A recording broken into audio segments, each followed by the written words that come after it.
I was just talking to Sister Jean tonight, and just mentioning how oftentimes we'll hear sermons about the faithful, those that are mentioned in Hebrews chapter 11.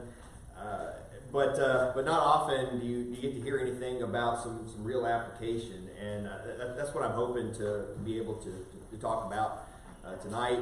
How it is that we can show the faith of these individuals that's here in Hebrews 11, but more notably the faith of Rahab. And I had sent a message. Adam had asked what the sermon was going to be about this weekend, and I said, well, it's going to be about the oddity of Hebrews. But then I thought, let's not call it that. We don't want to think of Rahab the harlot as the odd one out of the group. Instead, it's going to be a sermon about a faithful Rahab.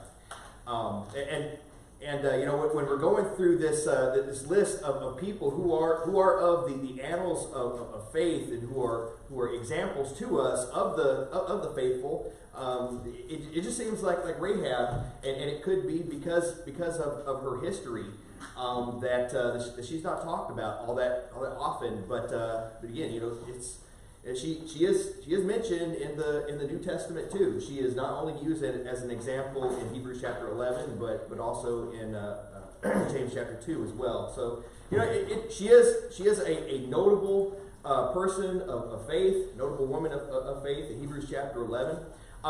Before we dive into it, does anybody have any comments that they'd like to start off with concerning the lesson this morning, Adam? The thing that really stuck with me was the quote that you had made in the beginning of the lesson that regarding her title there and her profession or whatever, and that it's more important. It's not as important to where you begin, or it's more important where you end. I'm messing it up, but you had said this quote, and I thought that was really important because. Especially reflecting on what we're talking about in the Bible study about saplings and oaks and this idea of being patient with our progression, because we can look around and see everybody in their full maturity and think, man, I'm never going to get, they got it all put together and this kind of thing. Or, we can look at it like, in other ways, where we are as far as, how far we need to go. And it can be discouraging sometimes. But when we look at Rahab, we can see that it wasn't important her past. It's where she ended up, like the direction that she took that, and her life, her family, and for us today, all history. Yes, and the same goes for the spiritual growth for every one of us. We all start in different stages and in different places.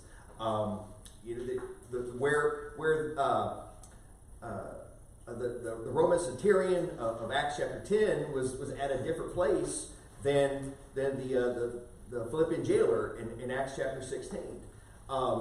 We can see that the Roman centurion he was already doing spiritual things. He was already on that right trajectory, but there's no indication from that Philippian jailer other than him listening to Paul and Silas singing in that prison, and that could be what got him thinking about the spiritual things, and so he asked Paul and Silas, what must I do to be saved? And he said, but believe on the Lord Jesus Christ, you and your household, and you'll be saved. And that's where that Philippian jailer had to start. Which is quite different from what we can read in Acts chapter 2 about the people who had already believed that they started at a different place. But when it comes to character, there are some of us who have pretty assorted backgrounds, but then there are some of us who again started at a different place. Some of us had been raised in the church, for lack of a better description.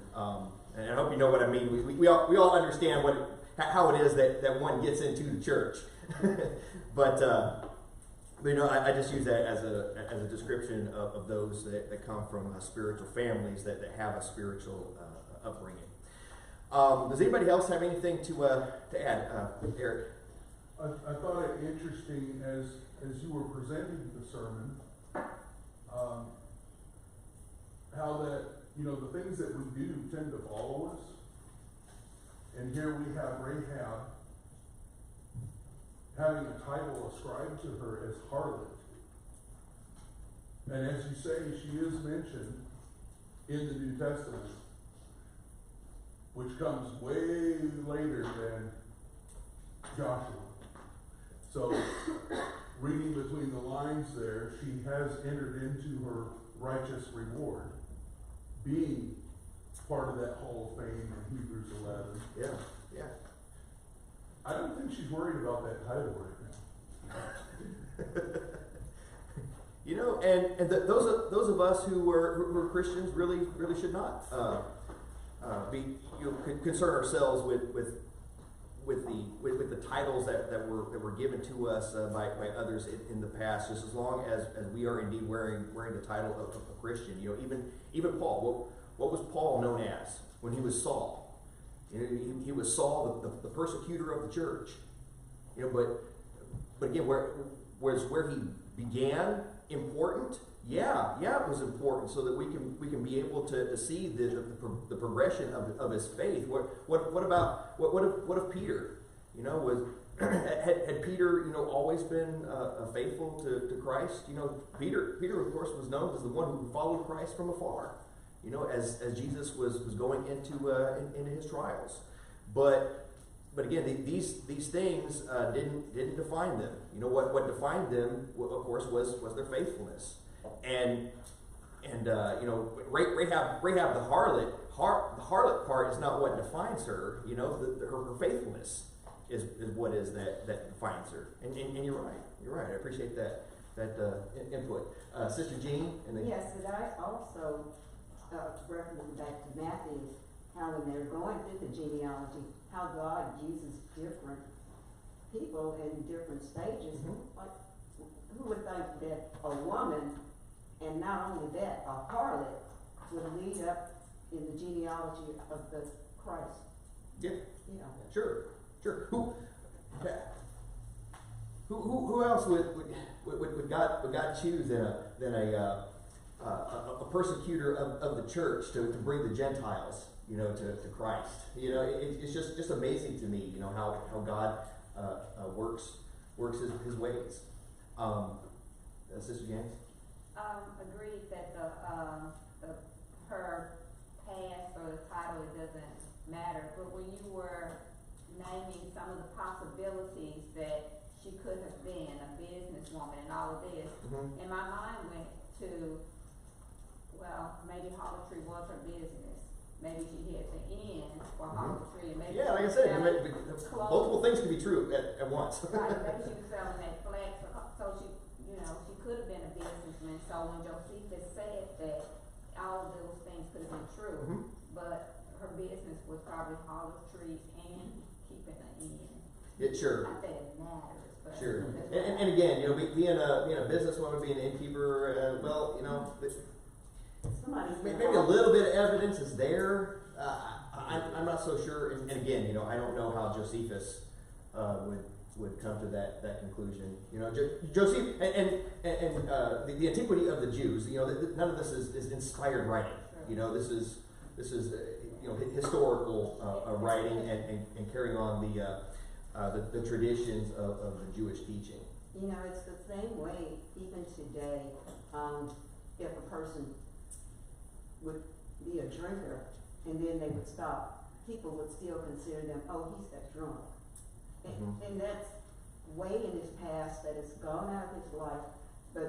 And even today, because I was converted, people will say, well, do you remember when we did this? Yeah, we did, but not now. It's not where I'm at, but where I was is where I'm at now. Yeah. In fact, I know somebody from my long long past days, and I was talking to her, and she said she started down that road. Remember when we did this? Remember when you did this?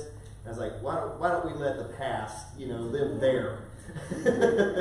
I don't want to sit there and rehash those things. Not that I'm ignoring the fact that these things happen, but I'm moved on past those things and looking forward. And and of course having a past like that, as Adam had alluded to, it's a good thing for us to reflect on those things so that we can see the progression of a spiritual growth. If we're still doing the things that we were doing, at 50 that we were doing when we were 20, you'd have to think, what's going on here, But of course, with all of us, when we reflect on now, compared to back when we were 18, 19, 20 years old, I'm sure that many of us are going to see a huge difference. It's like a totally different person. Yeah, she was a harlot 30 years ago. Now she's a good businesswoman.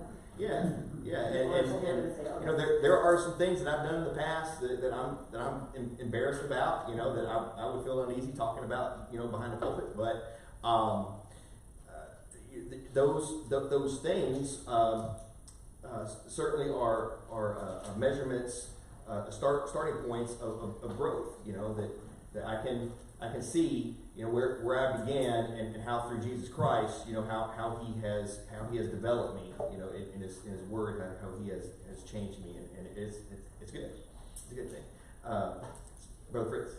Oh, yeah, and everything that you guys are saying, it also shows God's mercy, and it's endless, because we saw that Rahab, obviously, she has that title.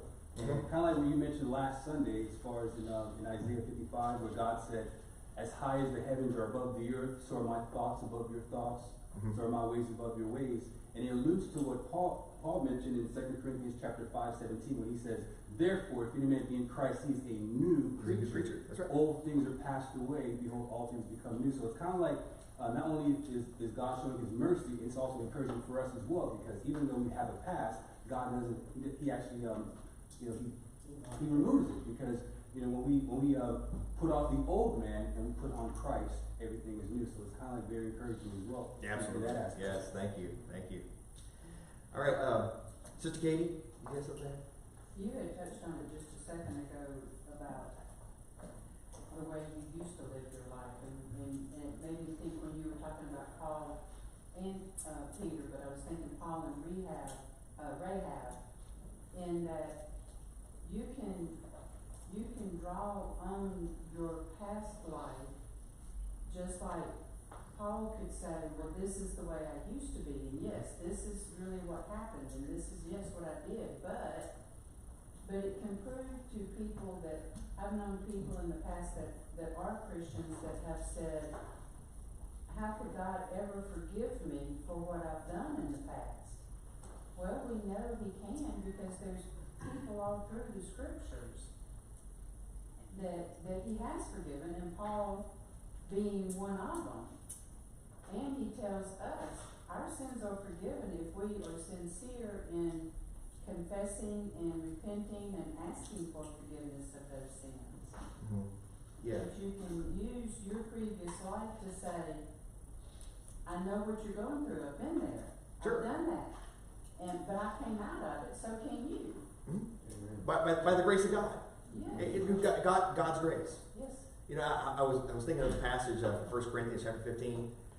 Paul said, and in verse 8, and last of all, as to one untimely born, he, Jesus, appeared to me also, for I am the least of the apostles, and not fit to be called an apostle, because I persecuted the church of God. But by the grace of God, I am what I am. Is he saying by the grace of God I was what I was? No, he said I by the grace of God I am what I am today. And his grace toward me did not prove vain. But I labored even more than all of them, yet not I, but the grace of God with me. And that statement where he said that his grace toward me didn't prove vain, how how about the grace for Christians where the grace of God is indeed proving vain, that they have obeyed the gospel, yet they're not active. They're not doing anything in the Lord's church. They're not doing anything in the kingdom. Paul was not like that. He said, by the grace of God, I am what I am, and His grace did not prove vain. He said, but I labored even more than all of them. Because as a result of God's grace that he had shown to Saul, what was the result of that? He got busy. So again, we have the example of Paul here. Wendy? What stood out to me in the sermon was the shadowing of Rahab's story and her salvation and the way we obtain salvation. It wasn't without conditions. She had to do things. She had to accept the invitation. She had to hide the spies. She had to put out the scarlet cord. She had to help them escape. All of these things fell in line, and it's the same way ours is. We have to hear. We have to repent. We have to believe. We have to be buried in the water, and then we have to walk the walk.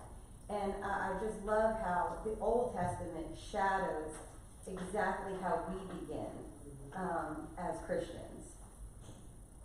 That was one of my questions. What lessons can we learn from Rahab's story about the nature of faith and works? It's not without conditions. What's that? It's not without conditions. Yeah, especially as discussing James too. Okay. Yeah. She had to do things in order to be saved from this situation. Yeah. Just like we need to do things in order to be saved from this world. Just like the Israelites when they escaped from Egypt. Did they have to put the blood of the lamb on their doors in order to escape the death that was coming upon Egypt? Well, yeah. Naaman, did Naaman have to go and wash in the Jordan River 7 times when in his mind, any of the other rivers would have been just fine. There was a whole lot of better rivers actually to wash then. But that was the condition. That was the condition to be cured. That was a condition to be healed. That was a condition to be saved. And of course, that was just a couple of examples. Sarah, thank you, Wendy. Yeah, I appreciate that you brought up the shadowing, because although she went forward in shadowing, I looked backward and saw how, I think it's because you read the whole text of Hebrews 11, which was just a beautiful reading. It's good to hear the word read. But you read in the first passage, it says that Noah,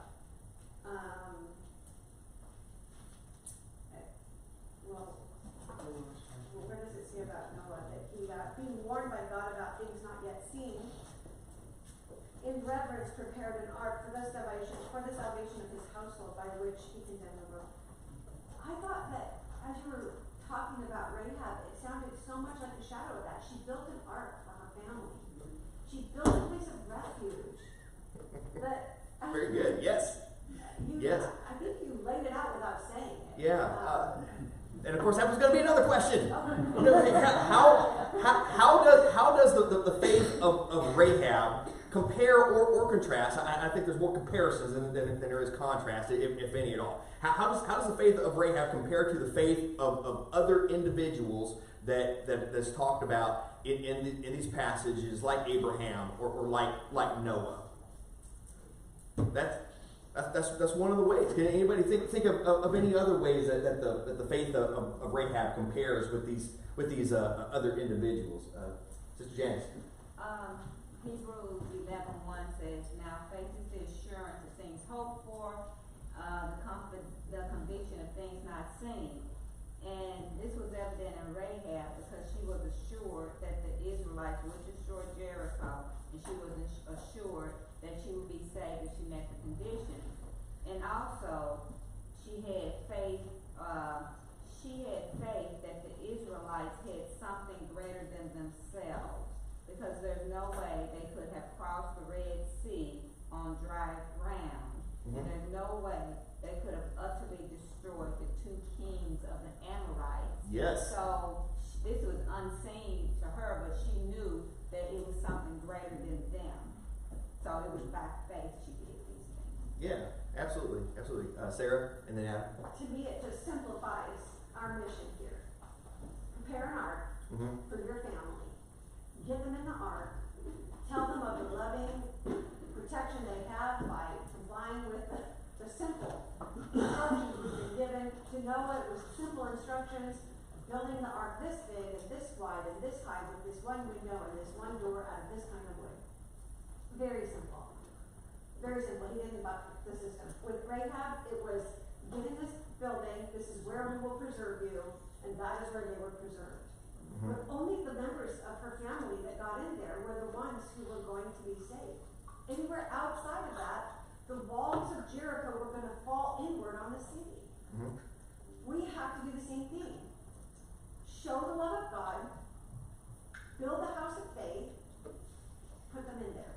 That's right. Put them in there. And building the house of faith, is that any easy task? No. I mean, look at the Ark of Noah. If anybody has been to the Ark experience, it really does put things into perspective.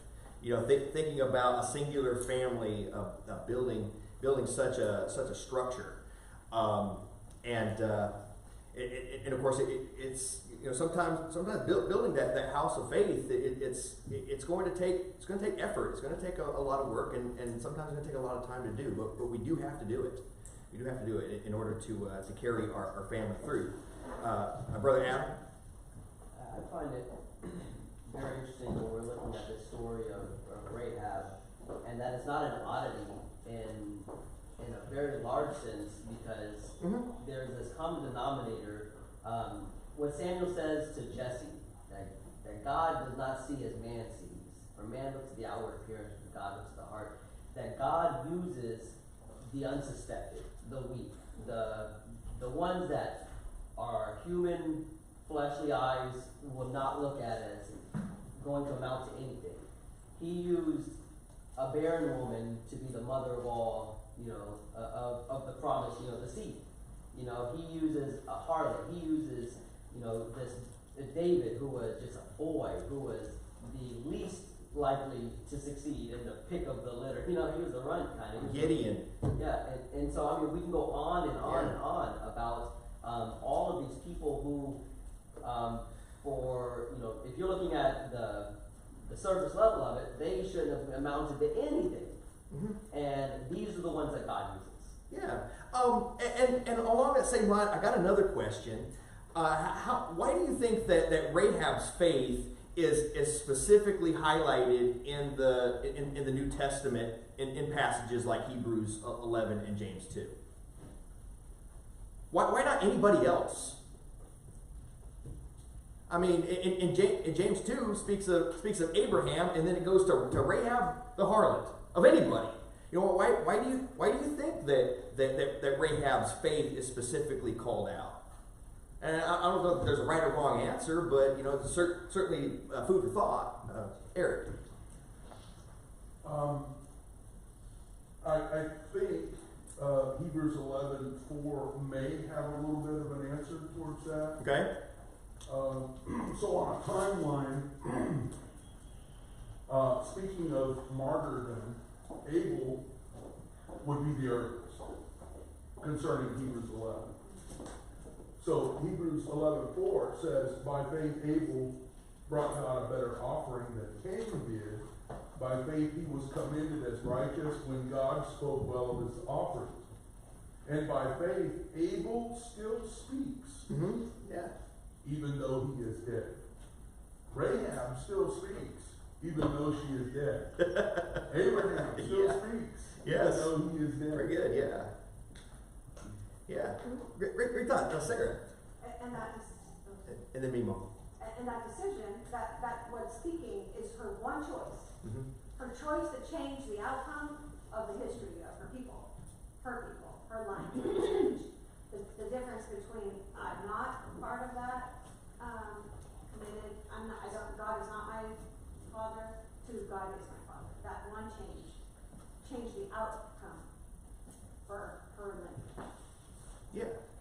Just just like with Ruth. You know, if you put Rahab in that lineage, you know, if she is indeed the same Rahab, the harlot, I'm unaware of any other Rahab that would be mentioned in Matthew chapter 2 or Matthew chapter 1 and verse 5, speaking that she is the mother of Boaz, of course, who also married Ruth ultimately, and they together had Obed, and Obed, of course, was the father of Jesse, who, of course, this is the father of David, and again, you see these outside individuals, not only with Rahab the harlot, with her proclamation that indeed the Lord is God. She dwelt among God's people, but even Ruth. You know, Ruth wanted to be a part of God's people. That she was going to be with Naomi. Your people are my people. Your God is my God. And that's who she identified with, the people of God, and ultimately that's where we see Rahab, what Rahab the harlot doing too, identifying herself with the people of God as well. Mimo? Well, do you think it's possible that one reason why she was talked about in the New Testament and used as this example for us was because she had stated when she was making her deal that after the Israelites had captured and done away with those two powerful kings, all the people were afraid. So she wasn't like all the people. She may have been afraid, but she did something about it. Mm-hmm. She risked her life to save herself and her family. And her family. And maybe since she was the only one in the country that was doing anything good that we know about. Oh, sure. She said everybody was afraid to move. Yeah, and of course, you know, that goes back to the sanctifying faith that she had. She was truly set apart, you know, among her people. She was different. I mean, she could have just as easily gone along with everybody else, but she didn't. And of course, this faith, this conviction, you know, caused her to spring into action, which of course brought salvation to her and her household. Adam? I don't really know the exact answer. This is a really good question. I think I'm gonna think on it, but I think one of the things at least could be the reason that she's brought out here is her exemplary faith when it shouldn't have been there. In the same way that we have the account of the centurion who Jesus marveled at his faith. And we have this great example of this guy who, for all intents and purposes, shouldn't have had any faith. He was a Roman, he was the enemy of the Jews, but he said not only did he have faith, but he had more faith than all of Israel. Mm-hmm. And I believe that Rahab was in that same kind of position where she had that kind of faith, where she had more faith. You know, if Jesus was there, he would have marveled at her faith. And I think that's one of the reasons, at least, sure, why she's included in this account. Sure, and you could have mentioned 100 different people in here. Yeah. And that's what I was talking about. You know, the oddity of Hebrews 11. You know, again, I'm not thinking of her as like an oddball, but she was special. Why her? She was special because of who she was, because of her background. You know, we would expect faithfulness of that of Noah and Abraham and Isaac and Jacob and all these people. But even as exceptional as her faith is, you know, though she is still dead, you know, her life and her faithfulness has become an example to us, and certainly an example enough to be noted in Hebrews chapter 11 and James chapter 2 of all the people, of all the faithful people of the Old Testament. She was brought up along with Abraham. Yeah. Along with Abraham. Yeah, and you said she falls right after Abraham. And I looked at it, because there is quite a far contrast, but there is one thing that is with both of them. It says, by faith.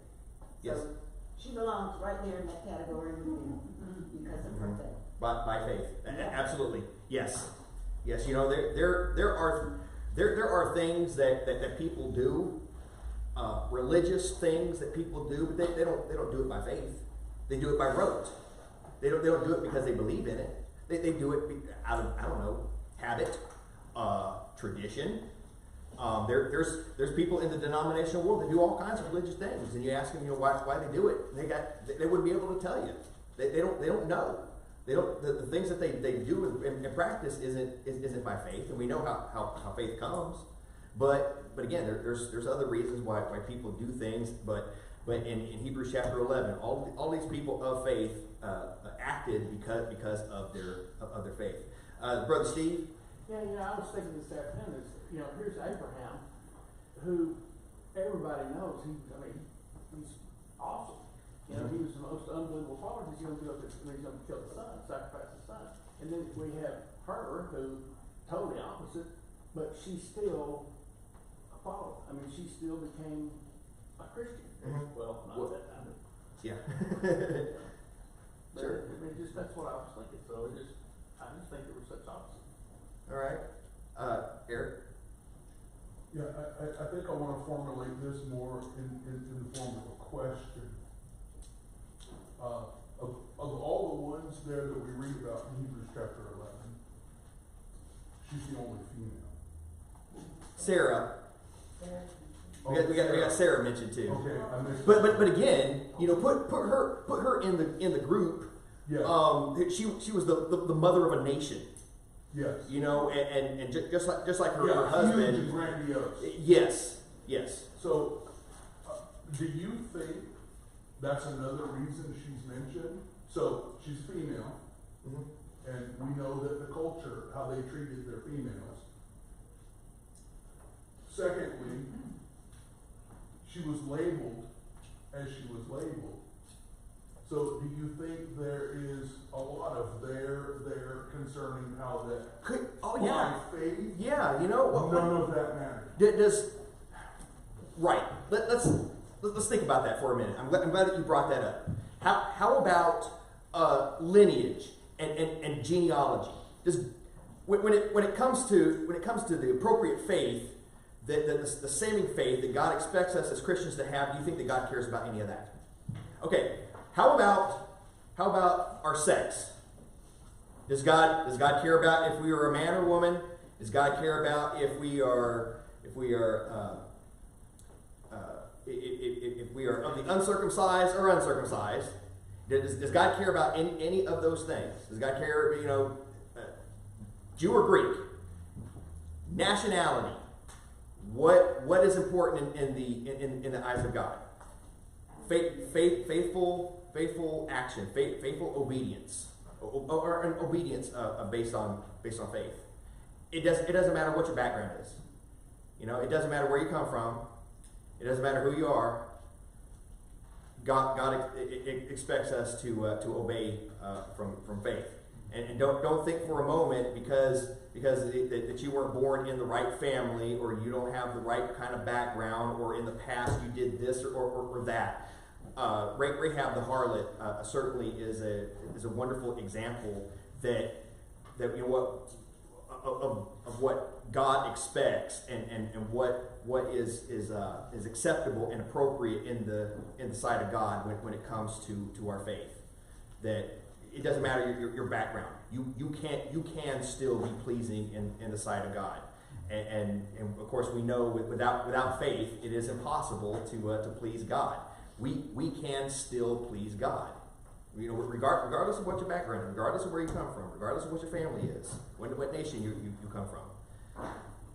Rahab the harlot stands as a testament to that. I'm glad you brought that up. I'm running out of time, and I really wanted to present this question. And I was in particular hoping to hear from people who, again, for lack of a better description, from those who were raised in the church. I talked about Rahab and the faith that she had being hers. It was a singular faith that was hers that caused her to act. I was reading some books about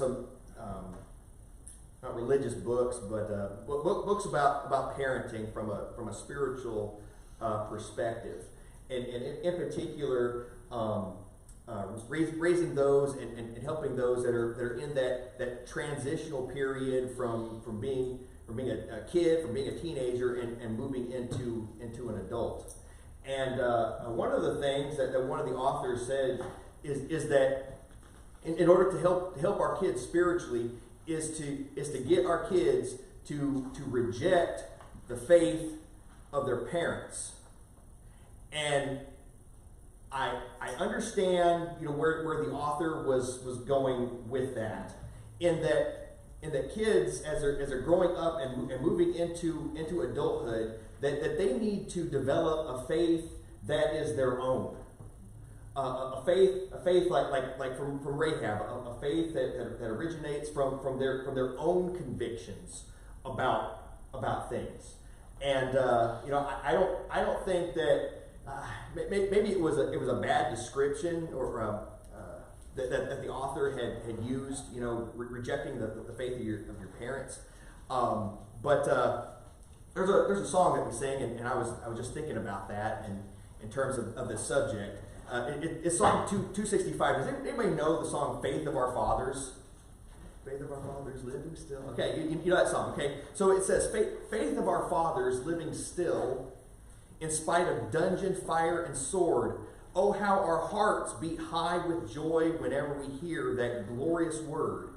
Our fathers chained in prisons dark, we still in heart and conscience free. How sweet would be their children's fate if they, like them, could die for thee. Faith of our fathers, we will love, both friend and foe in all our strife, and preach thee too as love knows how, by kindly words and virtuous life.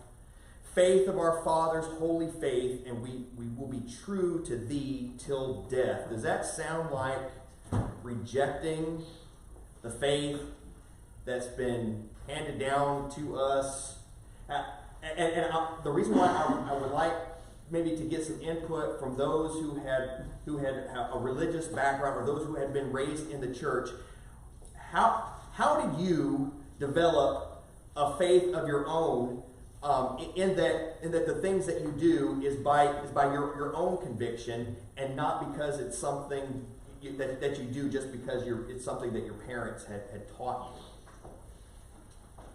Or what did your parents do to help you to develop that own faith without rejecting the faith that you had been taught? Eric, and then Katie. My own personal objective on that is ownership.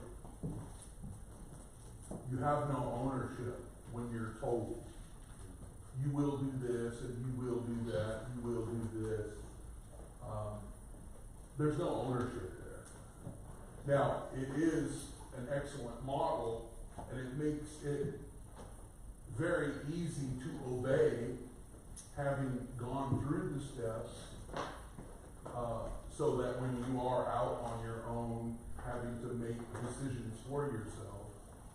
But the saying goes, the man convinced against his will is of the same opinion still. Okay. Until you make it your own, Yeah. there is no faith. Okay. All right. Yeah. Katie.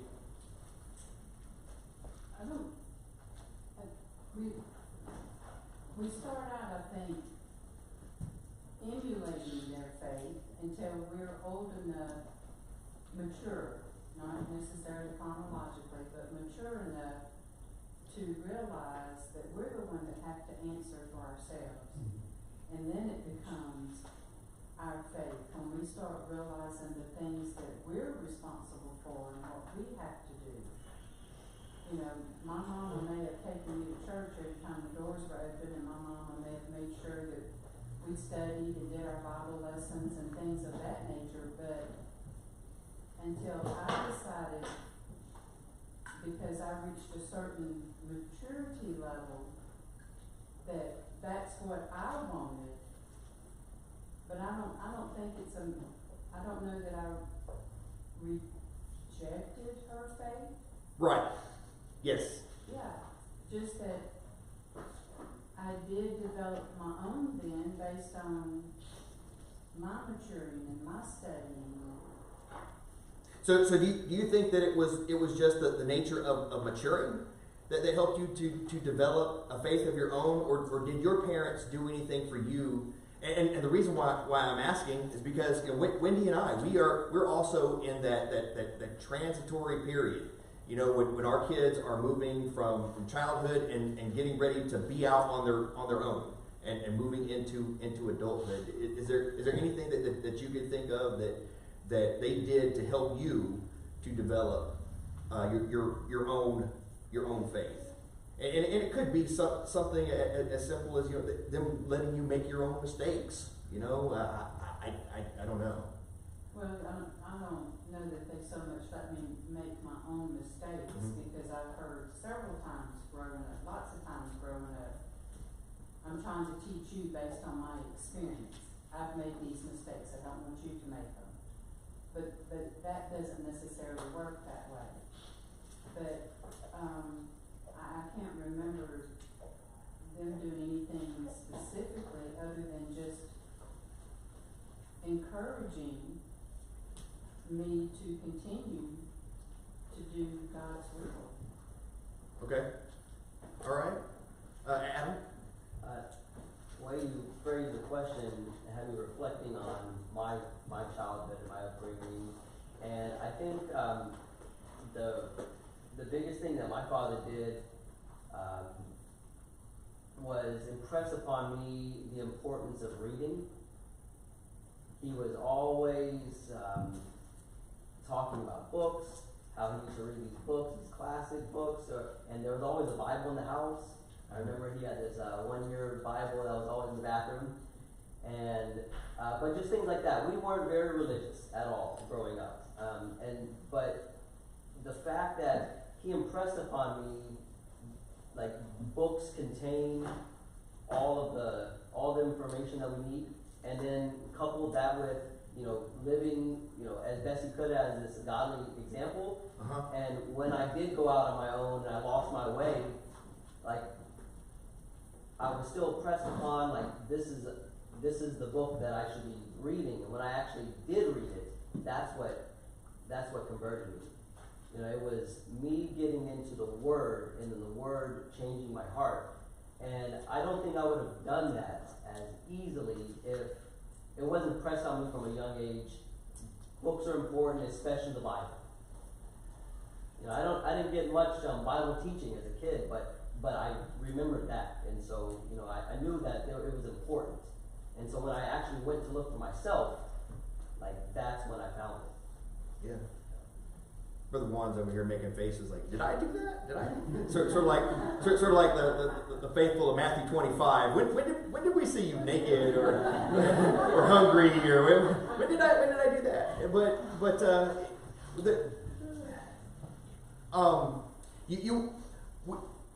Adam, I was hoping that you would bring up again what we had talked about this morning when it comes to setting the example in our own household as well. Yeah, so two things. Well, other than setting the example, I think living it is the only, if you're not living it, forget about it. Like, there's no teaching, there's nothing that you're going to be able to do. You're just going to send them the other way. But living it, but then also, you know, being aware of that second generation curse, so to speak. Yeah, explain that second generation curse, if you would. You know, we have statistics, staggering statistics, that 8 out of 10 kids grow up and leave the church. And I think every congregation I've ever of the second generation. What's that? Of the second generation. Right. If you're raised in the church, by the time you're 18, you know, like 9 out of 10 of them, or 8 out of 10 of them are gone. And this is, a statistic that I've read about, but then several congregations that I have been to, like, they range true. And so, why? And I think it was something that Brother Isaac and I used to talk about a lot, and that the idea of that we need to make sure that we're converting our children to the Bible and not to the church, in the sense of the perceived traditions. And so, and couple that with teaching them how to think and critically think. These are the things that we need to equip our children with, and everybody with, to be able to navigate. Like, if you're out in the woods, it does you really good to know how to use a map and a compass. And if we know how to critically think, and we have that word, like, you know, we can get ourselves out of any problem. And so I think those are two of the biggest things, like thinking and you know, living that example. Yes, critical thinking. You know, I'm bringing up our conversation because I so appreciate the input that you had this morning, and I was really hoping that you would bring it up tonight too. Teaching our kids to think for themselves, and not only teaching them what to do, but also why we do it. And sometimes we just get so busy, you know, doing our thing, you know, going to work, doing our chores, all the activities of life that we do, we forget, you know, as the kids are going up to every now and then ask them, do you know why you do what you do? Think about all the people in the denominational world that they have no idea, you know, why they do what they do. You know, they wouldn't be able to from Scripture to be able to explain, you know, why it is that they do what they do. How about for our kids? You know, will our kids be able to use the Scripture and use critical thinking to answer the question, why don't we use musical instruments, mechanical instruments in because I know our voice is a musical instrument, but mechanical instruments in worship. You know, why do we partake of the Lord's Supper, you know, every week? You know, would they be able to go to the Scripture and tell you the why? You know, in studying engineering, I've been through a lot of math classes, and in these math classes, you know, I get A's, and what is that grade supposed to indicate? That grade is supposed to indicate that I have mastered that subject. You know, in chemistry, I got an A in chemistry. What does that say? I have mastered the subject of chemistry. Can I balance an equation today? No. But you know what? A lot of things I was taught, and I was taught you know, how to do it, you know, how to work the equation, and it's like monkey see, monkey do. You know, I can just give me the number. I was almost like a calculator. I'll do the work and I'll give you the answer that you're looking for, and I'll get an A on the test. Guess what? You mastered that subject. Do I have any idea what's going on? No. You know, I was all the way through Calculus 4. You know, but before I realized that through integration is what tells you the area that's underneath the curve on a graph. How did I get all the way up to Calculus 4 before somebody explained to me why we do these things? Why do we do it? I had no idea. But you know what? I could go through the motions. I can do the problems. I could get the A's. I got the A's to reflect it. But does that mean that I knew anything that was going on? How many of our kids that are growing up in these spiritual households are doing the things, but they got no idea why they're doing it? You look at them and say, oh, it's sort of like the college student with the A. Oh, he knows what's going on. That teenager that's been a member of the church for a few years, you know, he's grown up with parents that all their lives they've been members of the church. They know what's going on. They know their Bibles. Do they really? Do they really? We actually might be surprised. You know, when pressed, because there's going to come a time in their lives when they are going to be pressed. They're going to be asked by others. Their faith is going to be challenged. And And if that faith isn't based upon a conviction of their own, it's not going to be a faith that's going to stand against the world. It's not going to be a faith that's going to stand against false teaching. I'm sorry, Wendy, you got something to add? I was just gonna say, when I obeyed the gospel, I didn't understand all the whys. I mean, I was convicted of my faith and knowing what I needed to do, but I didn't get the whys, so somebody gave me a book called Why Am I a Member of the Church of Christ? And it's just such a well-written book, all given all the scriptures of all the whys. It's a shame it's out of print. I know, it's something that we've given all of our girls who obeyed the gospel because we didn't want them to just go through the motions. We wanted them to understand that their convictions that led them to this is why their convictions are going to lead them through all these obedient acts. And it was something, we gave Mick a copy after he obeyed the gospel, because even though he's a new Christian and he'll go through the motions for a little while till he fully is convicted of all those actions, this book lays it out and points to the scriptures that support what we do and why we do it. Sure. And I mean, we're all influenced by something.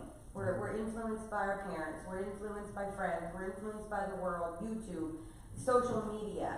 So I do think as parents we need to be the biggest influence in our kids' walk. If we're walking the walk, as Adam said, if we're going through, our kids are going to see through us. They're going to know if we're just going through the motions.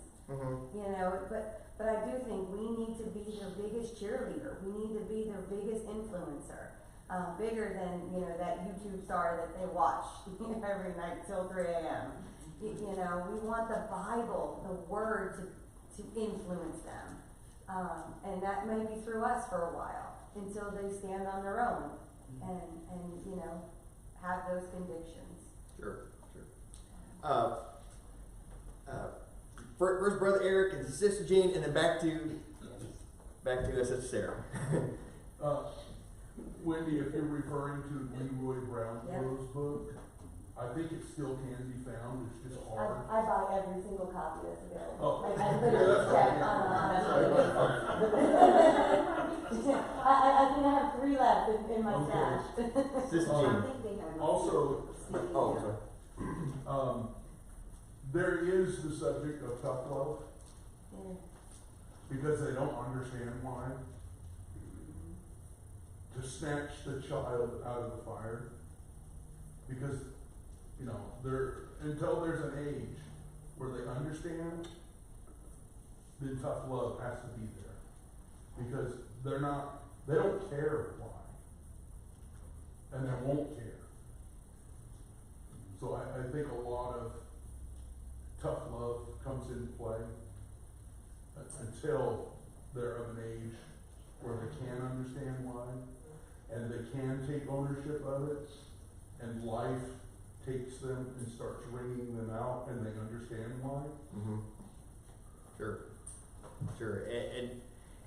And not no formula is just going to work for everybody, but I mean, you have Luke chapter 15. The case of the prodigal son. I can imagine. If I was in that father's position, I would want to go out and search for my son, and bring him home.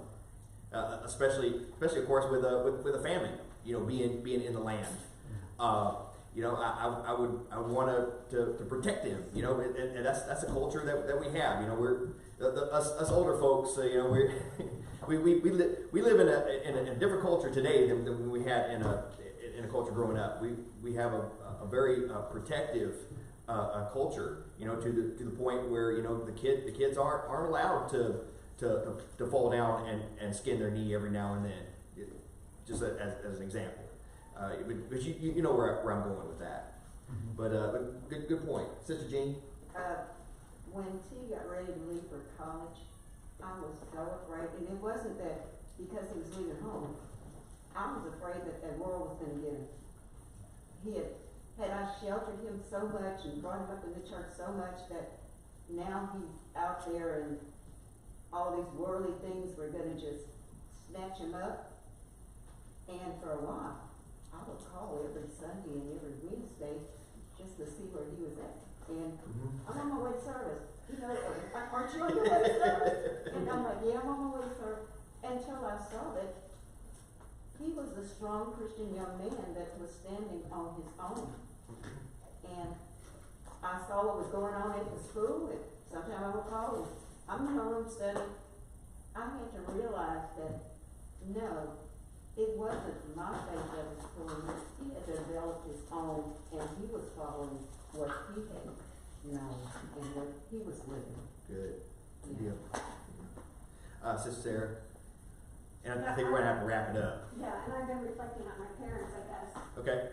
And I think a fully integrated life of faith was pointed out already, Yes. but it plays a huge role. It shows that there's no hypocrisy, that they are who they say they are at home and at work and at the community and everywhere. And that leads to transparency.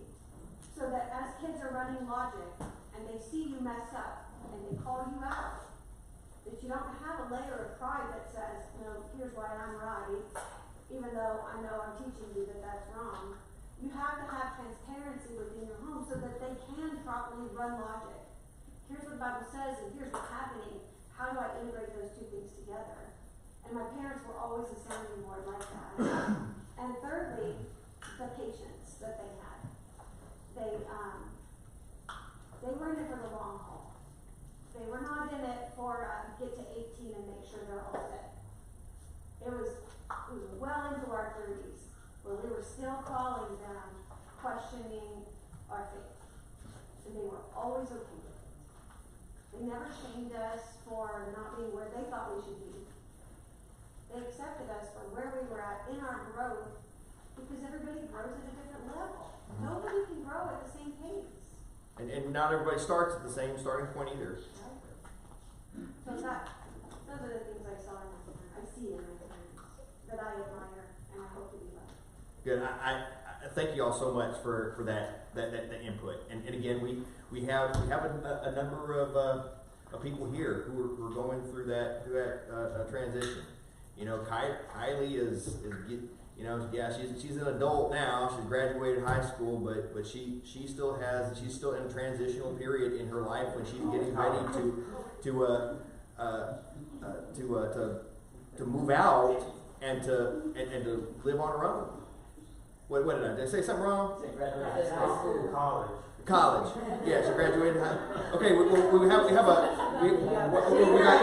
got Ruby. We got Ruby who's getting ready to graduate high school and move into college. We got Jack getting ready to graduate high school and move into college. Allie has finished her associate's degree and is about to move out of the home, out to a different place to be on her own for a while up in Starkville. And it's so important for us to arm our children, our young adults, with the faith and the conviction that they need to have to stand against the world and to stand against everybody that's contrary to them. And of course that is the faith that we can see in Rahab, not Rahab the harlot, but faithful Rahab. All right, I appreciate everybody's input. I did want to make mention before we are dismissed, so that she might be able to be added to prayer before we're dismissed. Sister Lisa is going to have surgery tomorrow on her gallbladder. I know it's something that Wendy has just recently gone through, and you know, she's really nervous about it. So let's pray for her and her quick recovery.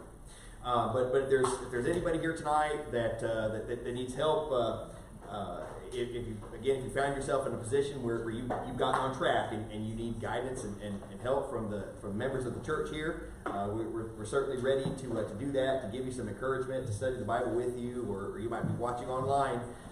Again, our encouragement is always there. If you have not obeyed the gospel of Jesus Christ, 2 Thessalonians chapter 1 tells us what is going to be the result of not knowing God and not obeying the gospel of Jesus Christ. That is entering into eternal destruction away from the presence of God. Do not let that be you. do not miss heaven. If you are in a position where you haven't obeyed the gospel, please reach out to us so that we might be able to study with you to help you to